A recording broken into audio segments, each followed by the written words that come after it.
Same topic में कुछ और पॉइंट्स को हम देखते हैं। अभी हमने इसके पहले बताया कि लॉ ऑफ पार्सिया और लॉ ऑफ सिटियोन लागू किया गया। लॉ ऑफ पार्सिया बताया कि आपके साथ एक रिलेशन जोड़ने के लिए उन्होंने कहा कि ये फादरलैंड है, मतलब पितृभूमि है। मतलब आप एक अपना पारिवारिक संबंध समझे, देश को अपना एक परिवार समझे और उसके प्रति अपनी फीलिंग को समझे। वहां पे अब देश के डेवलप होने के साथ साथ एक नया फ्लैग भी डेवलप किया गया जो ट्राई कलर में, जैसे हमारे देश का झंडा 3 रंगों में है, वो सेम कलर वहां नहीं है, लेकिन वहां भी ट्राई कलर्स एक न्यू फ्रेंच फ्लैग क्या किया गया, डेवलप किया गया। लोग जब कलेक्टिवली इकट्ठा हो रहे थे, मतलब जो एकजुट हो रहे थे, अपना अपना व्यू दे रहे थे, तो उनके व्यू से मतलब जिसके तरफ ज्यादा लोग थे, जिसके तरफ ज्यादा मेजॉरिटी थी, उनकी आइडेंटिटी से नेशनल असेंबली फॉर्म हुई। मतलब ये कह सकते हैं एक संसद है वहां की पार्लियामेंट है। और नेशनल असेंबली का काम क्या है, सरकार बनाना, सरकार द्वारा जो नियम कानून बनाए गए उस पर उसको बनाना, उसको फॉर्म करना, उस पर कंट्रोल करना।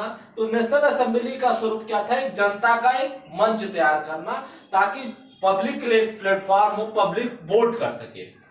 ठीक है, तो ये पब्लिक सेटअप का था, पब्लिक अपने व्यू के थ्रू ये नेशनल असेंबली फॉर्म की। ठीक है, अब जब नई गवर्नमेंट बनेगी, व्हेन न्यू इंस्टीट्यूशन लॉन्च, जब नई संस्था बनेगी तो नए नए शपथ भी लिए जाएंगे। जैसे भारत में आपके यहाँ प्रियम्बल में वो चीजें बताई गई कि कैसे आप शपथ लेंगे, तो यहाँ पे भी न्यू हार्नेस वर कंपोज, मतलब ओथ कह सकते हैं। ठीक है, ओथ कह सकते हैं। तो ये एक शपथ है, मतलब लोगों ने शपथ ली कि हम देश के प्रति कैसे जिम्मेदारी को निभाएंगे। ठीक है, कैसे जिम्मेदारियों को समझेंगे और कैसे सरकार चलाएंगे, ये चीज इसमें थी। Uniform law for all citizen. अब ये था कि देश बन गया तो किसी के साथ डिफरेंसेस ना हो, किसी के साथ किसी प्रकार का कोई भेदभाव ना हो। सिमिलैरिटीज लाने के लिए यूनिफॉर्म लॉ की बात की जा रही है कि हर व्यक्ति का समान अधिकार है, समान वोटिंग राइट्स है, मतलब सब लोग अपने आप को एक समान समझे, इसीलिए एक ही कानून पूरे देश के लिए बात की जा रही है। ये नहीं कि किसी पर्टिकुलर स्टेट में कोई दूसरा कानून है, किसी पर्टिकुलर स्टेट में कोई दूसरा कानून है, तो सारे लोगों के लिए एक यूनिफॉर्म लॉ की बात की जा रही है।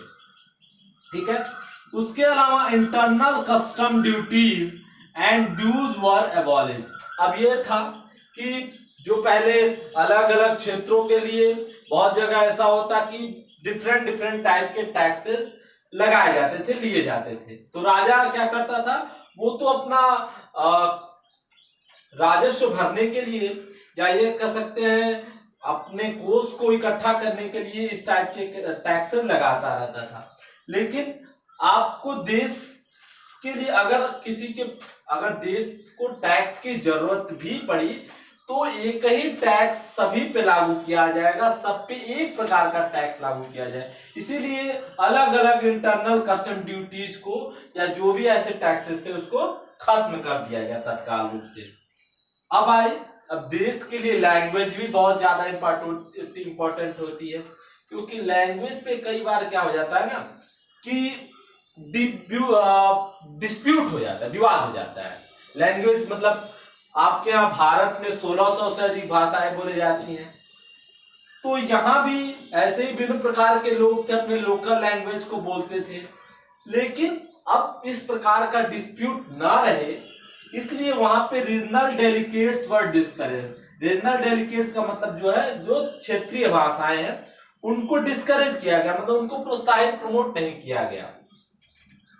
French become a common for all right and spoke. यहां लिखने और पढ़ने की भाषा जो है वो फ्रेंच को बनाई गई, मतलब इसको कॉमन लैंग्वेज बना के इसको सपोर्ट की बात कही जा रही है।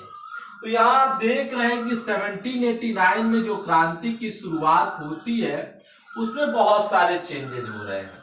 चेंजेस क्या हो रहे हैं, नेशनल असेंबली फॉर्म हो रही है, नया फ्लैग डेवलप किया जा रहा है, नए लॉ को डेवलप किया जा रहा है, और यही जाके आगे अन्य देशों के लिए एक इंस्पिरेशन का काम बनता है। लोग जागरूक होते हैं और अपने देश के प्रति एक नेशनलिज्म की फीलिंग को लेके आते हैं। पूरे यूरोप में ये बहुत तेजी से ये आइडिया क्या होता है, विश्व के अन्य हिस्सों में बहुत ही तेजी से फैलता है। It's spreaded in all over world, these all type of ideas. Thank you.